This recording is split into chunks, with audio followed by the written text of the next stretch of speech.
Hello friends, welcome to my channel. आज हम discuss करेंगे अकाउंटिंग में यूज़ किए जाने वाले कुछ ऐसी बेसिक टर्म्स के बारे में जो आपके लिए अंडरस्टैंड करना वेरी इंपॉर्टेंट है।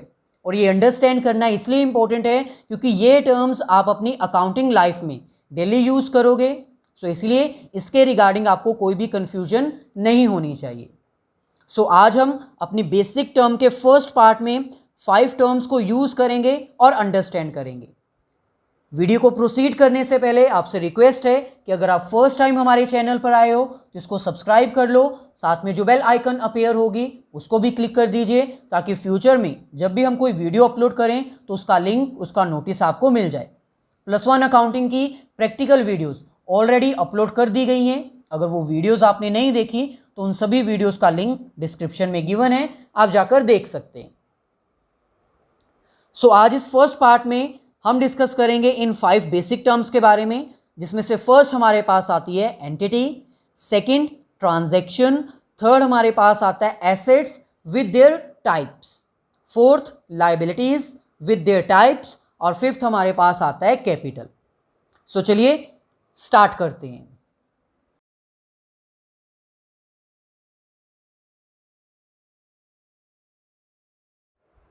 फर्स्ट बेसिक टर्म हमारे पास आती है एंटिटी। एंटिटी का मतलब क्या होता है?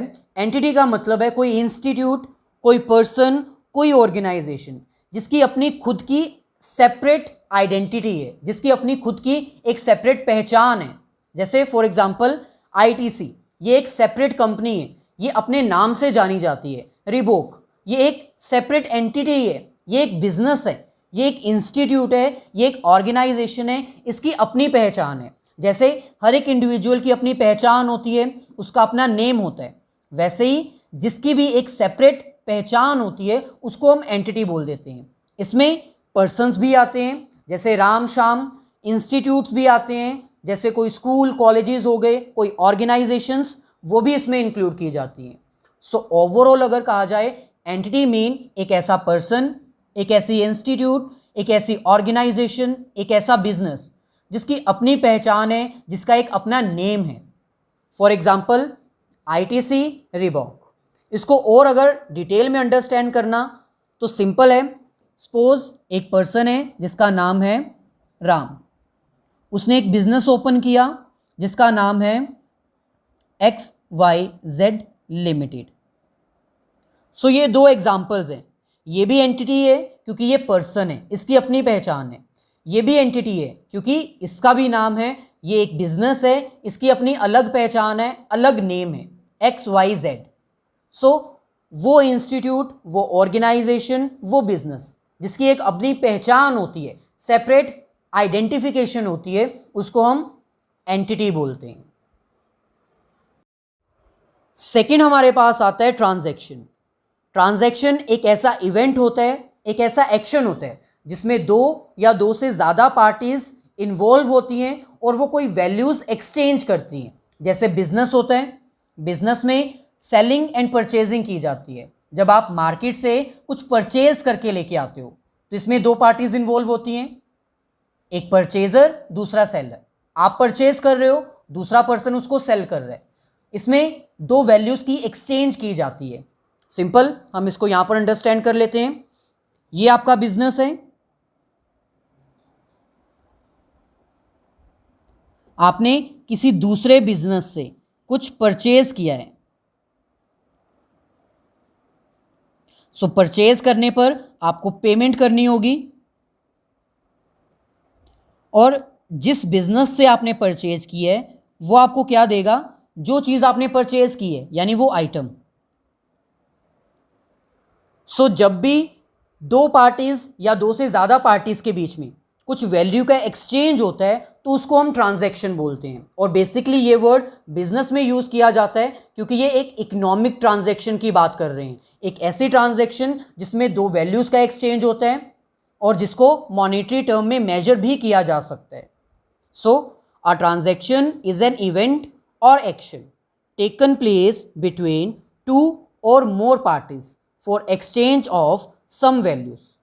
ट्रांजैक्शन एक ऐसा इवेंट होता है, एक ऐसा एक्शन होता है जिसमें 2 या 2 से ज़्यादा पार्टीज इन्वॉल्व होती हैं और वो वैल्यूज़ की एक्सचेंज करती हैं और वो वैल्यूज़ मॉनेटरी टर्म में मेजर भी की जा सकती हैं। For example purchase of goods, अगर आप कुछ परचेज कर रहे हो। रिसिप्ट ऑफ मनी, आपको मनी रिसीव हो रही है, इट मीन्स आपने कुछ सेल किया होगा तभी आपको रिसीव हो रही है। पेमेंट टू क्रेडिटर्स, आपने किसी से उधार लिया हुआ था, अब आप उसको पेमेंट वापस कर रहे हो। सो जो भी परफॉर्म किया जाता है दो पार्टीज के बीच में for exchange of some values, उसको हम क्या बोलते हैं? ट्रांजैक्शन। नेक्स्ट हमारे पास आता है एसेट्स। एसेट्स एक बिजनेस की ऐसी आइटम्स होती हैं, ऐसी सोर्स होती हैं जिसको वो बिजनेस में यूज करता है अपने ऑपरेशंस परफॉर्म करने के लिए। जैसे बिजनेस को परफॉर्म करने के लिए आपको कुछ आइटम्स की ज़रूरत होती है। अगर आपने कुछ मैन्युफैक्चर करना है तो आपको मशीन्स चाहिए। सो वो सभी आइटम्स जिसको बिजनेस में यूज़ किया जाता है प्रोडक्शन पर्पस के लिए, उसको हम एसेट्स बोलते हैं। Assets is a source owned by N individual or business. ये एक तरह से ओनरशिप होती है। अगर आपके पास किसी भी आइटम की ओनरशिप है तो वो आपके लिए एसेट्स हैं, आप उसको यूज़ कर सकते हो एज एन इंडिविजुअल या फिर एज अ बिजनेस। सो ये वो सारी आइटम्स हैं जो एक बिजनेस में यूज़ की जाती हैं अपने ऑपरेशंस को परफॉर्म करने के लिए। For example machines used in manufacturing process, अगर आपको क्लोथ्स मैन्युफैक्चर करने हैं तो आपको वो मशीन परचेज करनी होगी, मशीन ओन करनी होगी, उसका कंट्रोल आपके पास होना चाहिए। इन दैट केस वो आपकी एसेट्स हैं। ऐसे ही जितनी भी वैल्यूज़ आपके पास पड़ी हुई हैं जिसको आप यूज़ कर रहे हो बिजनेस में, बिजनेस की एक्टिविटीज़ को परफॉर्म करने के लिए, वो सभी बिजनेस के लिए क्या हैं? एसेट्स हैं। जैसे machines, tools, inventories, plant, machinery, building, land, ये सारी एग्जाम्पल्स हैं जो बिजनेस में यूज़ की जाती हैं as an assets. So overall कहा जाए तो assets are those items which generate cash for the business which are used in the operations of the business. So assets वो सभी आइटम्स होती हैं जो बिजनेस के लिए कैश जनरेट करती हैं, क्योंकि सिंपल है, अगर आपके पास मशीन है तो उस मशीन को आप यूज़ करोगे प्रोडक्शन करने के लिए, प्रोडक्शन को मार्केट में सेल करोगे तो आपको कैश जनरेट होगी। अगर मशीन ऑब्सोलीट हो चुकी है, ख़राब हो चुकी है, इन दैट केस वो भी आपकी एसेट ही है, क्योंकि आप उसको मार्केट में स्क्रैप वैल्यू पर सेल कर सकते हो। सो सेल करने पर आपको कैश जनरेट होगी, इट मीन्स वो आपकी एसेट है। सो वो सभी आइटम्स जिसका कंट्रोल आपके पास होता है, जिसके आप ओनर्स होते हो, जिसको आप यूज़ करके बिजनेस में कैश जनरेट करते हो, जिसकी हेल्प से आप अपनी बिजनेस एक्टिविटीज़ को परफॉर्म करते हो, वो सभी आपकी क्या हैं? एसेट्स हैं। सो नेक्स्ट हमें कह रहे हैं टाइप्स ऑफ एसेट्स।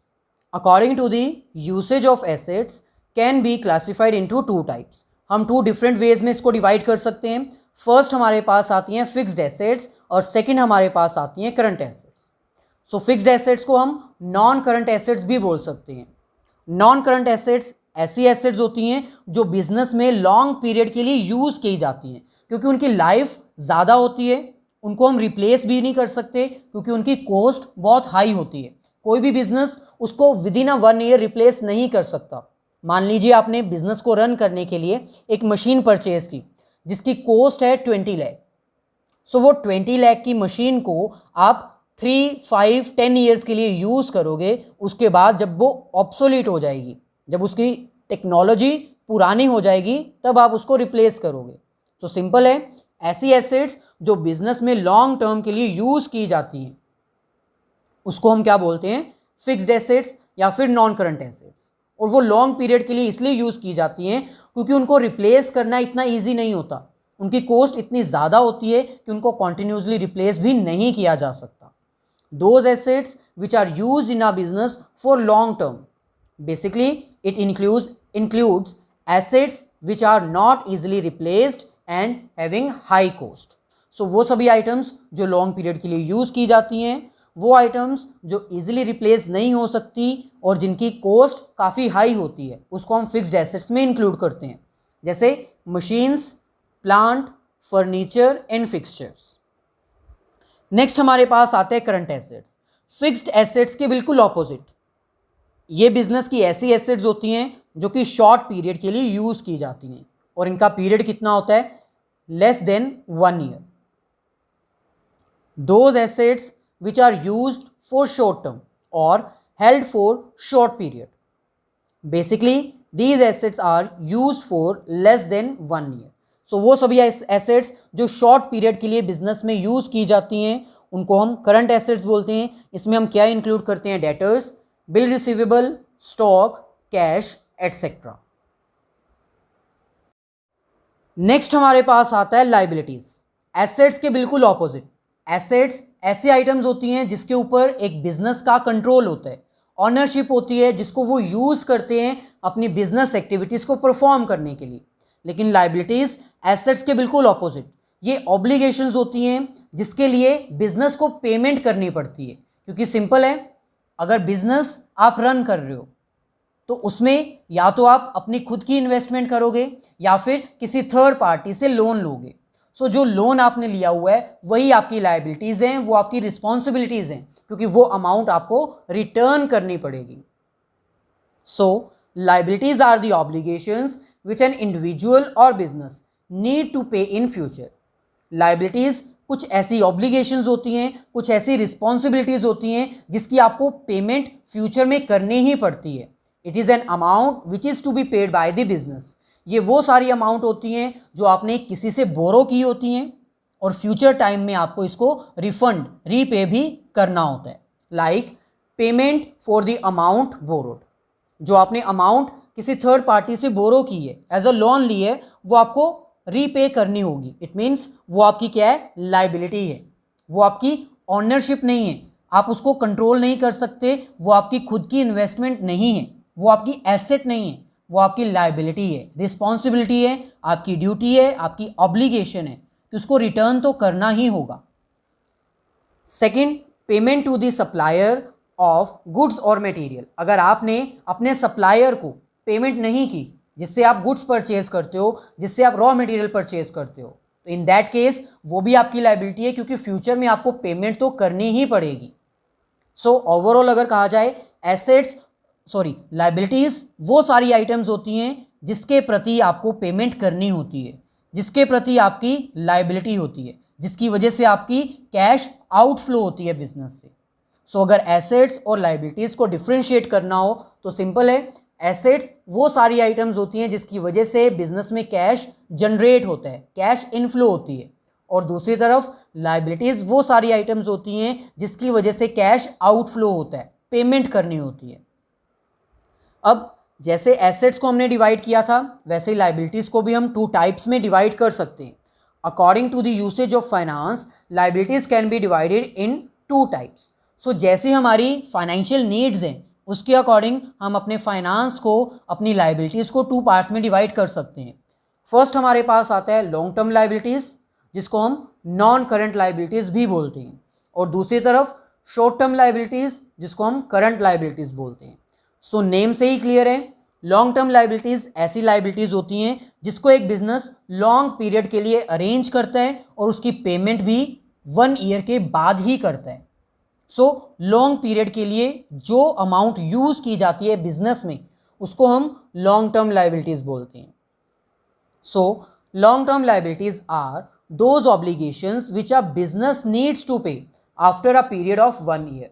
वो सारी अमाउंट जो आपने बोरो की थी लेकिन अब उसकी पेमेंट 1 ईयर के बाद करनी है आपको, सो वो आपकी लॉन्ग टर्म में इंक्लूड की जाती है. और दूसरी तरफ वो लायबिलिटीज़ जिसकी पेमेंट आपको विद इन अ 1 ईयर करनी होती है, उसको हम क्या बोलते हैं? Short term liabilities. Short term liabilities are those liabilities which need to be pay within the period of 1 year, जैसे कि बिल्स पेबल, क्रेडिटर्स. ऐसे ही लॉन्ग टर्म में क्या आता है? बैंक लोन, जो आपने बैंक से लोन लिए, या फिर कोई फाइनेंशियल इंस्टीट्यूट से अगर आपने लोन लिए. सो फर्स्ट पार्ट की लास्ट टर्म हमारे पास आती है कैपिटल. कैपिटल को अंडरस्टैंड करने से पहले आपसे रिक्वेस्ट करूंगा कि अगर अब तक आपने लाइक नहीं किया है तो प्लीज़ इसको लाइक भी कर दीजिए और अपने सभी क्लासमेट्स के साथ इसको शेयर कर दीजिए. सिंपल है, कैपिटल एक ऐसी अमाउंट होती है जो कि बिजनेसमैन अपनी बिजनेस में इन्वेस्ट करता है. सो वो अमाउंट जो आप बिजनेस में इन्वेस्ट करते हो उसको बिजनेस लैंग्वेज में हम क्या बोलते हैं? Capital. The amount invested by the businessman for their business is called as capital. Simple है, अगर आपने अपने बिजनेस स्टार्ट करने के लिए 10,000 इन्वेस्ट की है तो वो आपकी क्या है, कैपिटल है। 20,000 इन्वेस्ट किया है तो 20,000 आपकी क्या है, कैपिटल। सो वो अमाउंट जो आप बिजनेस को स्टार्ट करने के लिए इन्वेस्ट करते हो, अपनी तरफ से इन्वेस्ट करते हो, उसको हम क्या बोलते हैं, कैपिटल। यहां पर आपको ध्यान रखना है वो अमाउंट जो आप अपने बिजनेस में खुद इन्वेस्ट कर रहे हो उसी को कैपिटल बोलते हैं। अगर आपने किसी से बोरो करके फिर बिजनेस में इन्वेस्ट किया है तो वो आपकी लायबिलिटी है। सो जो अमाउंट आप बिजनेस में इन्वेस्ट करते हो वो आपकी कैपिटल होती है,